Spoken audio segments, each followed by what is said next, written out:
Welcome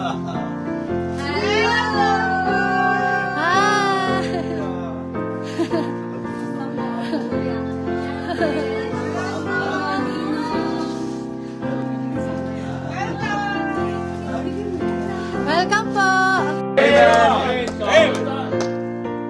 Okay, so purihin po ang Panginoon. Magandang gabi po sa inyong lahat. You should go and bring forth fruit, and that your fruit should remain, that whatsoever you shall ask of the Father in my name, He may give it to you. At doon po sa bandang hulihan, as the Father hath sent me, even so sent I you. Mga kapatid, mga minamahal, it is good for all the believers to understand and to always hold in our mind that God's mission, okay? That mission is about God's commission. I believe yan na po ang sagot why this ministry is growing, because the members of this church learn to cooperate. Amen? Amen. Pati sa men's fellowship mag-live. Pag tutuusin, ang daming ministry na kung pwedeng gawin. So bakit mo ipinpilit? Sometimes, hindi tayo considerate sa mga taong nakapaligid sa atin. So, one way or the other, kung pwedeng mangyari yun. Diba? Kung pwedeng may taong biniro mo, hindi niya nagustuhan yung biro mo. Pop?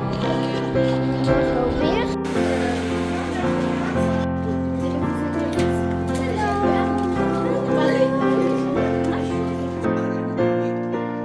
Yung mga MPPA, yung mga alam niyo po yun. So kaya yun yung isang bagay na dapat ingatan po natin. So yung understanding, nakita natin yung purpose. Solomon, he emphasized yung fear. Let us hear the conclusion of the matter. Fear God. Ngayon, siguro maganda na medyo i-expound natin pag sinabing fear God. Kasi yung fear dito, reverential. Ibig sabihin, kasi nandiyan ang kasaysayan. Para sa lahat. Pero pag in-interpret mo lang kung historical, yung pwede mo yung isang historical. Ang punto ng buhay.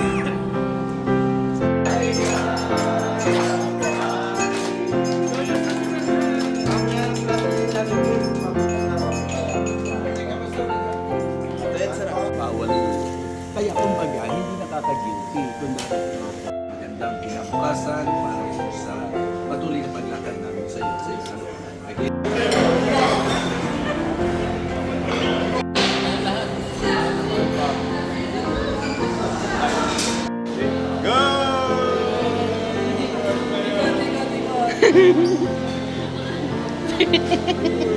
Tia Maris. Ma'am Maris, palakpak po natin. Amen po, yan po ha. Bishop, Evangelist, Freddy De Vega. Amen! Preach! Preach! Thank you so much, Pastor Nelson. Saya po ng pagpapakilala.